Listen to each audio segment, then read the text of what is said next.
রাস্তা দিয়ে চলছে এক অদ্ভুত বাহন। সামনে গরু কিংবা ঘোড়া নয়, গাড়ি টেনে নিয়ে যাচ্ছে পোষা কুকুর আর ছাগল, আর তাতে ঘুরে বেড়াচ্ছেন মালিক সোবহান বয়াতি।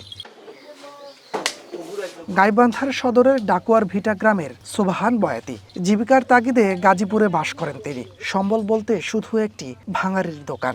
বাড়ি বাড়ি গিয়ে ভাঙারি সংগ্রহে গাড়ি কেনার সাধ্য নেই তার। সেখান থেকেই জন্ম নেয় এই ব্যতিক্রমী ভাবনার। কুকুরটার নাম তুছি আমি মিটু।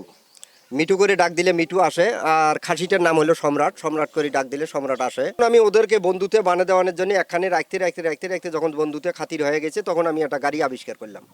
গাড়িটা আবিষ্কার করিয়ে প্রথমে আমি গাড়ি নিয়ে সেট করিয়ে ওদের করে দিলাম, দেখি না ভালোই টানে। গাড়িটার পিছনে মনে করেন 15-20 হাজার টাকা খরচ হয়েছে। 200-250 টাকা দুইজনের পিছনে খরচ হইতেছে বর্তমানে আমাদের। গাড়ি টানতে পোষা কুকুর ও ছাগলকে প্রশিক্ষণ দেন তিনি। শুরুতে অনেকে হাসাহাসি করলেও দমে যাননি সোবহান। এখন সেই বাহনটি তার আয়ের প্রধান উৎস। প্রতিদিন গাড়ি নিয়ে বেরিয়ে পড়েন শহরের অলিতে গলিতে, সংগ্রহ করেন লোহা ও প্লাস্টিক। ওরা একখানে খায়, একখানে ঘুমায়, একখানে থাকে, এই সমস্ত কারবার করে ওরা। হিংসুক প্রাণীও যদি একটা খাসির সঙ্গে মিল থাকে, আর আজকে আমরা সাধারণ মানুষে মিল নাই। সোবহানের এই গাড়ি এখন এলাকার মানুষের কাছে আনন্দের উৎস।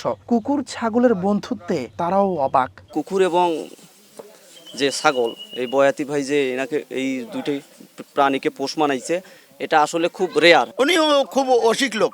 এর আগেও একটা সাইকেল বানাইছিলেন, এখন একটা কুকুর এবং খাসি দিয়ে গাড়ি বানাইছে। খুব মজা লাগতেছে। আমাদের গ্রামবাসীর কাছে অনেক ভালো লাগতেছে যে আমাদের গাইবান্ধা থেকে গাজীপুরে যে সে অনেক কিছু আবিষ্কার করতেছে, আরও বলতেছে নাকি ও অনেক কিছু করবে আগামীতে।